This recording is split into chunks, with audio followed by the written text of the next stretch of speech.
Hello everyone, आपका स्वागत करता हूं बैक टू स्कूल के चैनल पर। आज की इस वीडियो में हम DSSB PRT TGT PGT के लिए पेडागोजी का चैप्टर नंबर 5 करने वाले हैं। दोस्त, आप लोग वीडियोस से PRT की तैयारी कर रहे हैं, आपका एम है जॉब लेना, और एज ए टीचर मेरा कर्तव्य बनता है कि आप लोगों के लिए पूरा सिलेबस कराया जाए। तो आज जो 5वां चैप्टर होगा वो होगा प्रिंसिपल्स ऑफ गुड टीचिंग, यानी कि अच्छे शिक्षण के सिद्धांत क्या होते हैं। नोट्स बनाते हुए चलना है, एक एक चीज को क्लियर करते हुए चलना है, लाइक का बटन दबाते हुए चलना है और प्यारे से कमेंट करते हुए चलना है। तो दोस्त, अगर आप नए हो हमारे चैनल पर, नीचे कमेंट जरूर कीजिएगा कि आपको ये वीडियो कैसे लगी पूरी वीडियो को देखने के बाद, क्योंकि इस पूरी वीडियो के अंदर आज 16 के 16 मैं आप लोगों को प्रिंसिपल्स कराने वाला हूं। In this video we will talk about 16 different principles of teaching. पढ़ाते वक्त किन 16 शिक्षण के सिद्धांतों के ऊपर एक टीचर को खरा उतरना पड़ता है। खून पसीना एक करके अपने खुद के दम से सेल्फ स्टडी से एग्जाम को क्लियर करना चाहते हो तो ये वीडियोस आप लोगों के लिए बहुत ज्यादा इंपॉर्टेंट हैं, क्योंकि दोस्त अब की बार हमें दुकानदारी करनी है बंद और दिखाना है अपना दम। खुद अपने दम से एग्जाम को क्लियर करना है। तो इस 5वें चैप्टर को बिना किसी देरी के शुरू करते हैं। देखिए, शिक्षण के सिद्धांतों का मतलब क्या है। देखिए, सिद्धांत का मतलब होता है रूल रेगुलेशन, जो सभी लोग मानते हैं और जो रूल रेगुलेशन सभी के ऊपर लागू होते हैं उन्हीं को आप प्रिंसिपल बोलते हैं। जो रूल रेगुलेशन सबके ऊपर लागू हो वो नियम प्रिंसिपल बन जाते हैं।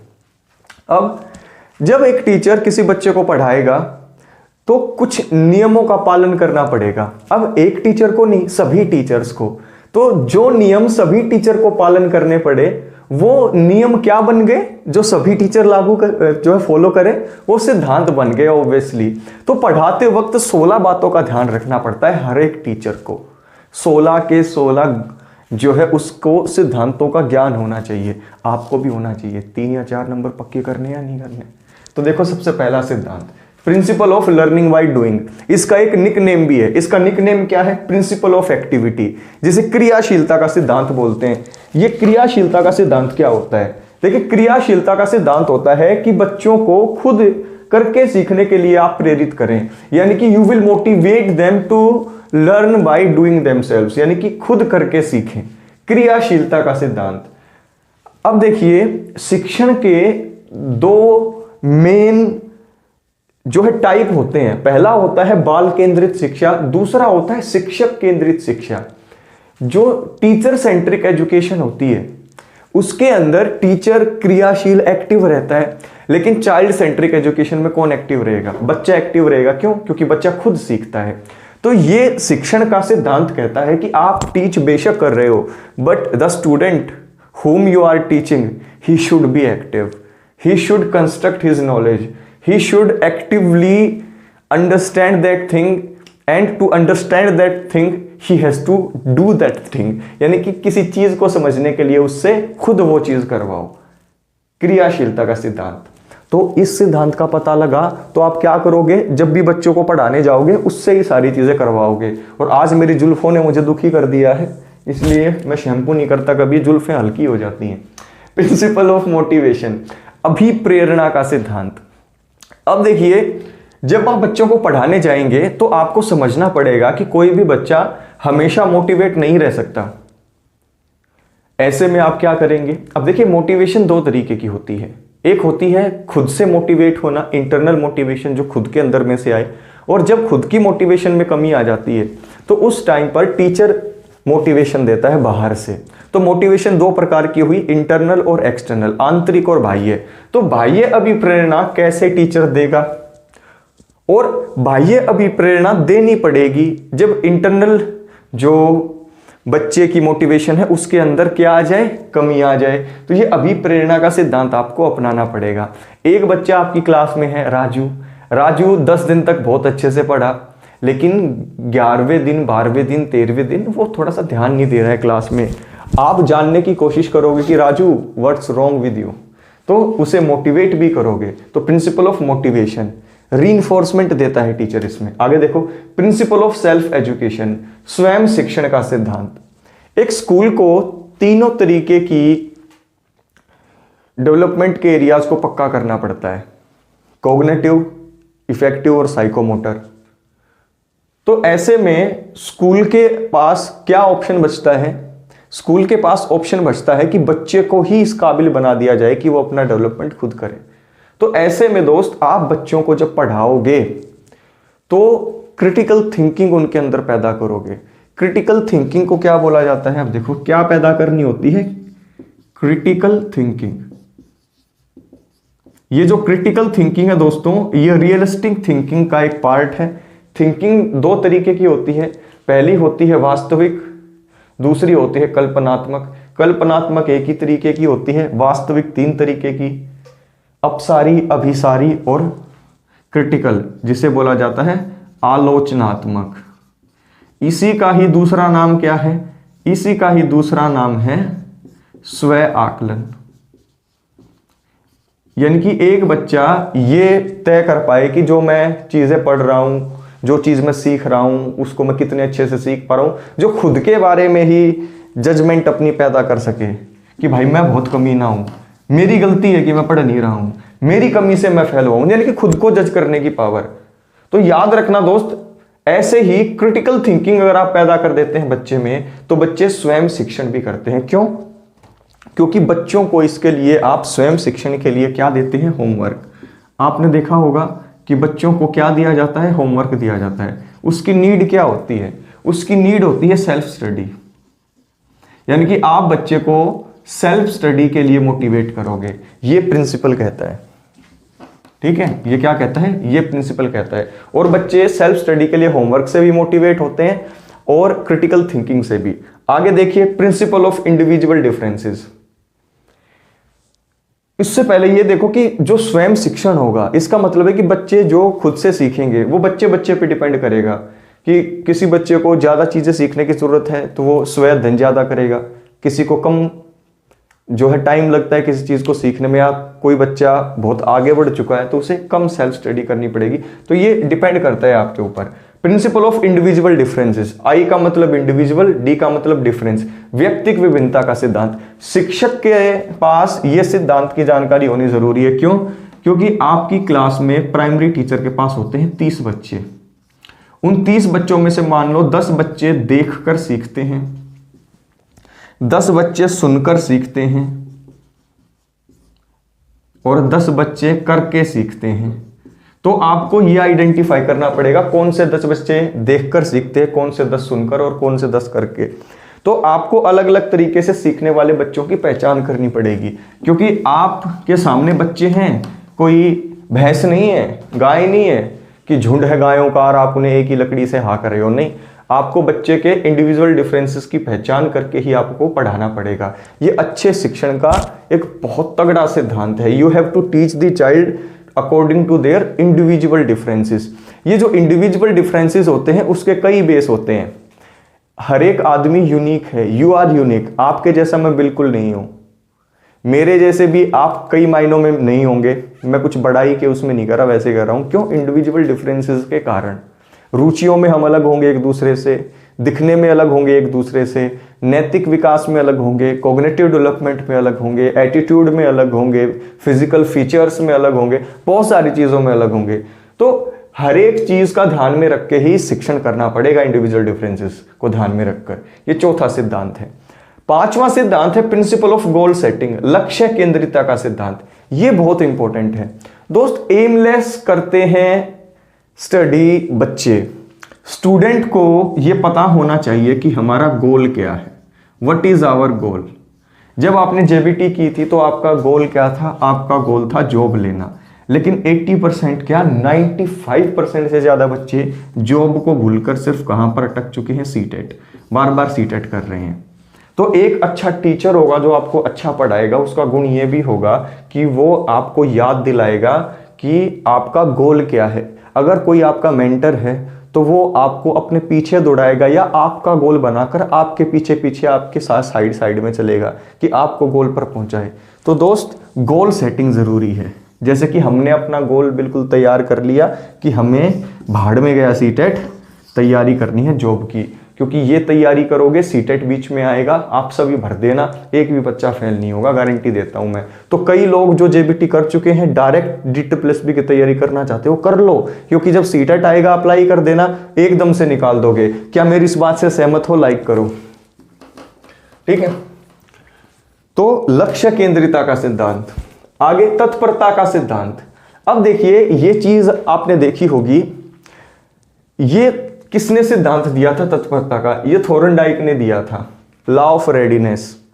इसका मतलब ये है दोस्तों शिक्षण के अंदर कि बच्चे को जब आप पढ़ाना शुरू करेंगे तो आप ये देखेंगे कि बच्चा तत्पर जरूर हो, क्योंकि अगर बच्चे के अंदर से ही चीज नहीं आएगी कि मुझे पढ़ना है, अगर वो रेडी ही नहीं होगा पढ़ने के लिए, तो आपका पढ़ाना मीनिंगलेस हो जाएगा, यानी कि जो आपका पर्पज था बच्चे को पढ़ाने का वो पूरा ही नहीं होगा। समझे इस बात को। तो एक प्रिंसिपल इंपॉर्टेंट है, प्रिंसिपल ऑफ रेडीनेस, यानी कि पहले बच्चे को रेडी करो फिर उसको पढ़ाओ, यानी कि तत्परता का सिद्धांत। नाक मारकर बच्चे को नहीं पढ़ाना है कि बच्चा पढ़ना नहीं चाहता लेकिन आप जबरदस्ती उसको पढ़ा रहे हो, इस चीज से मनाही करता है ये सिद्धांत। प्रभाव का सिद्धांत अगला देखो, ये बच्चे जब फर्स्ट सेकंड थर्ड आते हैं उन्हें छोटे छोटे इनाम क्यों दिए जाते हैं, या फिर जब बच्चे अच्छा करते हैं, अच्छे तरीके से सीखते हैं, आप उन्हें मोटिवेट क्यों करते हैं इंसेंटिव देके छोटे छोटे? इसीलिए कि कोई भी काम या शिक्षण करते वक्त अगर बच्चे को कोई चीज सीखकर कोई फायदा लगा अपने लिए तो वो सीखना जारी रखेगा। मान लो आपने बच्चे को काउंटिंग सिखाई और मम्मी ने उसे घर पे कहा कि बेटा फ्रीज में देखो कितनी पानी की बोतल है, उसने काउंट करके बता दी 6 बोतल है। तो उसकी मम्मी ने बोला यार क्या बात है बेटा, तुझे तो काउंटिंग आ गई। तो वो खुश हुआ, उसने क्या देखा कि जो चीज मैंने सीखी उसका मुझे रिजल्ट मिला। तो दोस्त जो रिजल्ट होता है, कोई भी चीज आप सीखते हो और सीखने के बाद जो उसका रिजल्ट आपको सेटिस्फैक्ट्री मिलता है तो आप जारी रखते हैं। ऐसे ही स्टूडेंट जब भी सीखें तो उसे उस सीखने का प्रभाव दिखना चाहिए, ठीक है ना। तो ऑप्शन नंबर जो ये 7वां है सिद्धांत, वो यही बात करता है कि जो भी चीज बच्चे को पढ़ाओ उसका फर्क उसको अपने लाइफ में फील होना चाहिए, ये वाला। आगे देखो दोहराने का सिद्धांत, प्रिंसिपल ऑफ रिपीटिशन। अब देखो ये सीखने के सिद्धांत के तौर पे बताता तो इसकी एक्सप्लेनेशन थोड़ी अलग हो जाती। ये पढ़ाने के प्रिंसिपल ऑफ गुड टीचिंग की है, तो इसका रोल अलग होगा टीचिंग करते वक्त। समझ रहे हो मेरी चीजें मैच्योर स्टूडेंट के नाते। प्रिंसिपल ऑफ रिपीटिशन, दोहराने का सिद्धांत। अब आपने देखा होगा कि एक टीचर एक चीज को बार बार दोहराते हैं बच्चों से। एक लाइन को आपने देखा होगा, एक पेज ऐसा देखा होगा, ऊपर छोटे बच्चों के लिए एक लाइन लिख देंगे, फिर नीचे वो उसको 7-8 बार लिखते हैं ज्यों का त्यों। आपने भी लिखी होंगी ये बचपन में, लेकिन आपको लगता होगा कि यार ये तो वेस्ट ऑफ टाइम है, लेकिन ऐसा बिल्कुल नहीं होता। ऐसा क्यों किया जाता है? ऐसा करने के पीछे एक बहुत इंपॉर्टेंट रीजन ये है कि जिस भी चीज को बच्चा बार बार दोहराएगा, बार बार करेगा जिस चीज को, उस चीज को जब आप टीच करोगे तो आपके लिए भी आसानी होगी कि एक ही बारी में वो समझ में आ जाएगा उसको, और वो अपने आप भी चीजों को समझेगा। तो प्रिंसिपल ऑफ रिपीटिशन, एक चीज को एक ही बार नहीं पढ़ाना, बार बार आपको पढ़ाना है, रिपीट करना है आपको। प्रिंसिपल ऑफ क्रिएटिविटी, सृजनात्मकता का सिद्धांत। इसका मतलब ये है कि जब भी आप टीच करो तो आपको क्रिएटिव होना पड़ेगा। You have to be creative if you want to teach very well. कैसे? मान लो मैं बच्चों को पढ़ा रहा हूं, तो पढ़ाते पढ़ाते मुझे अपने माइंड से खतरनाक एग्जाम्पल निकालने पड़ेंगे, जिससे जो चीज़ मैं बच्चों को समझाने आया हूँ, जो चैप्टर बच्चों को पढ़ाने आया हूँ, उस चैप्टर को बच्चे आसानी से समझ पाए। तो क्रिएटिविटी का सिद्धांत, सृजनात्मकता का सिद्धांत शिक्षण का क्या कहता है कि शिक्षण करो लेकिन क्रिएटिव होकर करो, ठीक है। बोगस बोरिंग नहीं लगना चाहिए स्टूडेंट्स को, वरना बच्चे ना तो तत्पर होंगे ना उसका प्रभाव पड़ेगा। आगे इंद्रियों के प्रशिक्षण का सिद्धांत, principle of training of senses.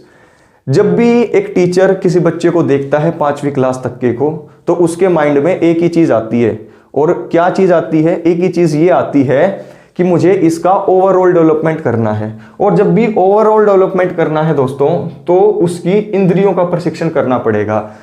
मनुष्य के पास 5 इंद्रियां होती है। अगर बच्चे की 5 इंद्रियों को आप सक्षम बना देते हैं तो बच्चे इससे लर्निंग करने में काफी अच्छे हो जाते हैं। बच्चे अपने जीवन उन्मुख सीखने की तरफ आगे बढ़ते रहते हैं। तो दोस्त इंद्रियों के प्रशिक्षण का सिद्धांत यही कहता है कि बच्चों को होलिस्टिक रूप से तैयार करो, उनकी इंद्रियों को ट्रेन करो, प्रशिक्षण दो उनको, ताकि बच्चे मैच्योरली चीजों को सीखें और लर्निंग टीचिंग आगे बढ़ती रहे। अब देखिए दोस्त, अगला जो है सिद्धांत देखते हैं। अगला सिद्धांत है principle of feedback and reinforcement, यानी कि प्रतिपुष्टि और पुनर्बलन का सिद्धांत।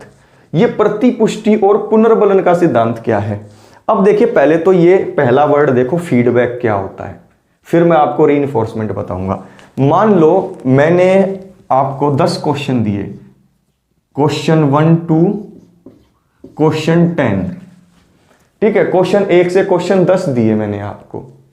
फिर मैंने आपसे पूछा आपके कितने ठीक हुए, आपके कितने ठीक हुए, आपके कितने ठीक हुए। मैंने 30 बच्चों को 10-10 क्वेश्चन दिए और उन सब से उसका क्या लिया? फीडबैक लिया। उसका क्या लिया? फीडबैक लिया। और फीडबैक क्या लिया? मैंने उनसे पूछा कि ये क्वेश्चन आपको अच्छे लगे या बुरे लगे। मान लो मैंने क्वेश्चन नंबर 1 to 10 बच्चों को दिए, उनके नंबर नहीं मांगे, मैंने ये देखा कि आपको ये कैसे लगे। तो बच्चों से उनसे जानकारी लेना फीडबैक कहलाता है। बच्चों से जानकारी लेना फीडबैक कहलाता है। जैसे बच्चों ने कहा कि गुरुजी आपके क्वेश्चन नंबर 1 to 10 काफी मस्त थे, मेरे इतने नंबर आए, मेरे इतने नंबर आए।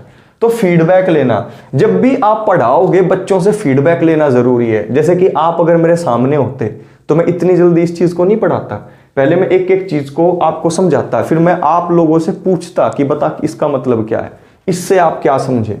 तो जब टीचर अपने स्टूडेंट से पूछता है जो वो पढ़ा रहा होता है उसके बारे में, तो वो फीडबैक लेना कहलाता है। अब इसका कोई ना कोई रीजन तो जरूर होगा। अगर कोई टीचर फीडबैक ले रहा है तो उसका रीजन क्या है? उसका रीजन ये है कि बच्चों को रिजल्ट को देखकर जो बच्चे अच्छे हैं उनको भी रीइंफोर्समेंट दे, और जो बच्चे कमजोर हैं उनको तो रीइंफोर्समेंट दे ही दे, उनको गुड वेरी गुड कहे। मान लो 1 से 10 क्वेश्चन थे, मान लो बहुत 90% बच्चों के बहुत अच्छे नंबर आए और 10% बच्चों के अच्छे नहीं आए, तो उन 10% बच्चों को भी रीइंफोर्समेंट मिलेगा, 90% को भी मिलेगा। लेकिन 90 और 10 की कैटेगरी हमने कैसे बांटी कि किन्होंने अच्छे किए किन्होंने नहीं किए, अपने मन में वैसे कैटेगरी नहीं बांटनी है। तो वो प्रतिपुष्टि के कारण पैदा हुई ये सिचुएशन। तो फीडबैक लो और फीडबैक के अकॉर्डिंग एक्ट करो, रीइंफोर्समेंट दो बच्चों को। तो ये प्रिंसिपल भी टीचिंग के टाइम बहुत इंपॉर्टेंट है। अगला जो इंपॉर्टेंट जो प्रिंसिपल है टीचिंग के टाइम पर, वो है प्रिंसिपल ऑफ ग्रुप डायनेमिक्स, समूह गतिकी का सिद्धांत। ये क्या कहता है? ये एक टीचर के सामने सिचुएशन को प्रेजेंट करता है कि यहां पर है एक अकेला टीचर और यहां पर है बच्चे, कितने 30 बच्चे हैं। मान लो इसमें से एक बच्चा है राजू, राजू भी बैठा है उन 30 बच्चों के अंदर। तो ये राजू व्यक्तिगत रूप से पढ़ रहा है या सामूहिक रूप से पढ़ रहा है? तो जब भी कोई बच्चा अपने जो है क्लासमेट्स के साथ पढ़ता है, किसी या क्लासरूम में पढ़ता है, तो बच्चा दोनों तरीके से पढ़ रहा होता है। बच्चा ग्रुप में भी पढ़ रहा होता है और बच्चा इंडिविजुअल तरीके से भी पढ़ रहा होता है। यानी कि उस टाइम पर समूह अध्ययन भी होता है और व्यक्तिगत अध्ययन भी होता है, या टीचर वहां पर समूह शिक्षण भी करता है और व्यक्तिगत शिक्षण भी करता है। यानी कि 30 के 30 बच्चों पर एक साथ नजर भी रखेगा और हर एक बच्चे पर अलग अलग नजर भी रखेगा। अब देख लो टीचर को कितना बड़ा डंडा दे रखा है यहां पर कि 30 स्टूडेंट है, 30 स्टूडेंट को एक साथ नजर रखो 30 स्टूडेंट पर, और हर एक स्टूडेंट पर अलग अलग भी नजर रखो। तो यहां पर समूह गतिकी का सिद्धांत यही कहता है, प्रिंसिपल ऑफ ग्रुप डायनेमिक्स, यानी कि अलग अलग तरीके के समूह कैसे बनाए जाएंगे। समूह भी 2 तरीके के होते हैं, एक तो होते हैं होमोजीनियस, ये सारी चीजें मैं आपको पढ़ाऊंगा, कोई चीज छोड़ूंगा नहीं जब आगे चीजें आएंगी कि ग्रुप कितने प्रकार के होते हैं। एक तो होमोजीनियस होते हैं, एक होते हैं हेट्रोजीनियस। होमोजीनियस को बोला जाता है समांगी और हेट्रोजीनियस को बोला जाता है विषमांगी। समांगी का मतलब ऐसे बच्चों का समूह जिनकी जरूरत एक है, और विषमांगी समूह का मतलब होता है, हेट्रोजीनियस ग्रुप का मतलब है कि ऐसा ग्रुप जिसमें बच्चों की नीड्स अलग अलग हैं। जैसे कि क्लास में 30 बच्चे हैं, उसमें से 20 बच्चों को हिंदी नहीं आती और 10 बच्चों को इंग्लिश नहीं आती। तो अगर आप ऐसे ग्रुप बना देते हैं कि हिंदी ना आने वाले बच्चे एक तरफ, इंग्लिश ना आने वाले बच्चे एक तरफ, और जब आप पढ़ाने जाते हैं तो आप रेमेडियल टीचिंग करते हैं। रेमेडियल टीचिंग, यार रेमेडियल टीचिंग कब होगी?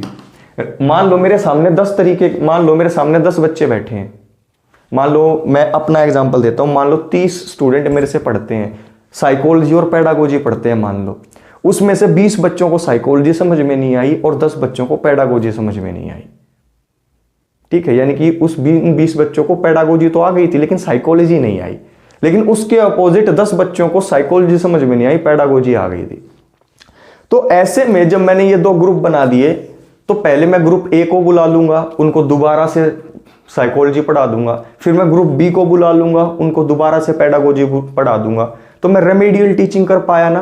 तो रेमेडियल टीचिंग कब पॉसिबल होगी? जब मैं होमोजीनियस ग्रुप बनाऊं। लेकिन अगर मैं हेट्रोजीनियस ग्रुप बना दूं, मान लो मैंने 30 के 30 बच्चों को बुला लिया, या मैंने ऐसे बच्चे बुला लिए, मैंने ग्रुप बांट दिए 15-15 के, उसमें से कई बच्चे ऐसे थे जिनको हिंदी आती थी, कई बच्चे ऐसे थे जिनको इंग्लिश आती थी, तो वो आपस में ग्रुप डिस्कशन से पढ़ सकते थे। याद रखना, कोलैबोरेटिव नहीं, क्या बोलते हैं उसको, पीयर स्टडी के लिए, यानी कि साथी अध्ययन के लिए, उसका नाम हिंदी में मैं भूल गया। हेट्रोजीनियस ग्रुप हमेशा बनाए जाते हैं आपस में स्टडी करने के लिए बच्चों के लिए, लेकिन रेमेडियल टीचिंग के लिए हमेशा आप क्या करते हो? होमोजीनियस ग्रुप बनाते हो। तो ग्रुप कितने प्रकार के बनते हैं? एक ग्रुप में जब आप बच्चों को पढ़ा रहे होते हो तो पूरे ग्रुप के ऊपर भी नजर रखनी है, हर एक बच्चे पर अलग अलग भी नजर रखनी है। तो ये सिद्धांत आपका कहता है। तीसरा सिद्धांत देखो, आराम और अंतर का नियम, principle of rest and change. इसका मतलब क्या? इसका मतलब ये है कि अगर आप किसी बच्चे को कोई चीज सिखाते हैं, शिक्षण करते हैं किसी चीज का, तो कुछ टाइम के बाद, कुछ इंटरवल के बाद क्या लेना पड़ता है? रेस्ट लेना पड़ता है। बच्चे को भी रेस्ट दो, खुद भी रेस्ट लो। ऐसा नहीं है कि लगातार आप चले रहें और उसके बाद आप लगातार एक तरीके की चीजें ना पढ़ाएं, जो आपका करिकुलम हो उसको चेंज करते रहें। तभी तो सिर्फ बुकिश चीजें नहीं होती, बच्चों को प्लेग्राउंड में भी लेकर जाया जाता है और बहुत सारी चीजें भी करवाई जाती हैं, तो वो इसीलिए करवाई जाती हैं। तो ये जो नियम कहता है principle of rest and change, वो यही कहता है कि आराम और अंतर बहुत जरूरी है शिक्षण के टाइम पर। ठीक है दोस्त, आगे देखो, देखिए जो 14वां सिद्धांत है ये भी बहुत इंपॉर्टेंट है। ये सिद्धांत है प्रिंसिपल ऑफ कोरिलेशन। कोरिलेशन का मतलब होता है सह संबंध का सिद्धांत। इसका मतलब क्या हुआ? इसका मतलब ये हुआ कि आप बच्चों को कोई एक सब्जेक्ट के आप टीचर हैं मान लो, तो सिर्फ वही सब्जेक्ट नहीं पढ़ाएंगे। ऐसा नहीं है कि जो साइंस का टीचर है वो मैथ्स का यूज नहीं करता, ऐसा हो ही नहीं सकता। तो याद रखना, you have to be allrounder. आप चाहे किसी भी सब्जेक्ट के टीचर हो, लेकिन अपने सब्जेक्ट को अच्छे से समझाने के लिए अगर आपको दूसरे सब्जेक्टों का भी सहारा लेना पड़े तो आप क्लास में वो दूसरे सब्जेक्ट के टॉपिक भी लेकर आ सकते हैं। समझ में आ गई मेरी बात? जैसे कि मुझे साइकोलॉजी का कोई टॉपिक से, मान लो मुझे कोई साइकोलॉजी का टॉपिक आपको समझाना है, तो मैं कोई साइंस के एक उदाहरण की मदद से आपको समझा दूं। तो एक टीचर को अपने एक ही कुएं का मेंढक नहीं बन के रहना चाहिए, अलग अलग सब्जेक्ट की नॉलेज बच्चों को देनी चाहिए, वर्सेटाइल तरीके से, ऑलराउंडर तरीके से। तो ये प्रिंसिपल ऑफ कोरिलेशन है। और याद रखना, प्रिंसिपल ऑफ कोरिलेशन ये भी बात बोलता है कि बच्चों को आप एक तरीके की शिक्षा ना दें। अगर आप बच्चों को सिर्फ बुकिश चीजें सिखा रहे हैं, उसके साथ साथ बच्चों को बेसिक एजुकेशन भी स्टार्ट करें उनकी, यानी कि कुछ 2 पैसे कमाने के स्किल भी सीखने का मौका उन्हें दे। देखिए जो एक्स्ट्रा ऑर्डिनरी बच्चे हैं उनका पूरा ध्यान पढ़ाई में हो, ठीक है, लेकिन जो थोड़े से बिलो एवरेज हैं उनको अगर आप स्किल भी सिखा दें साथ साथ, तो क्या पता आगे 3-4 साल के बाद वो अपना जो है वो एजुकेटेड तो हो जाए, लेकिन अपने स्किल के दम से 2 पैसे कमा पाए। बाकी जो पढ़ने में अच्छा है वो टाइम तो ले लेगा, लेकिन वो फिर अच्छी नौकरी लग जाएगा। तो ऐसे में ये प्रिंसिपल ऑफ कोरिलेशन उस टाइप से भी अच्छा है। प्रिंसिपल ऑफ प्ले वे, खेल विधि का सिद्धांत। अब देखिए ये जो 15वां सिद्धांत है ये मैंने थोड़ा बाद में लिखा, क्योंकि ये सिद्धांत अगर मैं यहीं पर लिखता, कहाँ गया वो, क्रियाशीलता का सिद्धांत या फिर करके सीखो वाला सिद्धांत, ये उससे मिलता जुलता है, लेकिन अलग कैसे है। देखिए ये सिद्धांत कहता है कि बच्चों को खुद करके सीखना चाहिए। बच्चों को जब आप पढ़ाओ तो बच्चों से खुद करवाओ, लेकिन ये सिद्धांत क्या बोलता है कि बच्चों को सिखाओ तो खेल से सिखाओ। छोटे बच्चों को जब आप सिखाओगे तो आप लेक्चर मेथड से नहीं सिखाओगे, डरा धमका कर नहीं सिखाओगे, रटवाओगे नहीं। आप क्या करोगे, प्ले वे मेथड से, खेल विधि से सिखाओगे। तो दोनों के अंदर अंतर क्या हुआ? ये प्रिंसिपल कहता है कि बच्चों से खुद करवा के सिखवाओ, और ये प्रिंसिपल कहता है कि बच्चों को खेल खेल में सिखाओ। ये सिद्धांत जोर ही इस बात पर देता है कि बच्चों को खेल खेल में सिखाना चाहिए। आगे देखिए प्रिंसिपल ऑफ स्टिमुलेशन, उत्तेजना का सिद्धांत।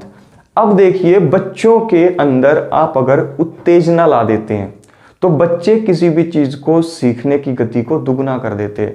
उत्तेजना का मतलब होता है कि आप बच्चों को एक्साइट करो, स्टिमुलेट करो कि बेटा ये क्या है, क्या आपको इस चीज के बारे में पता है?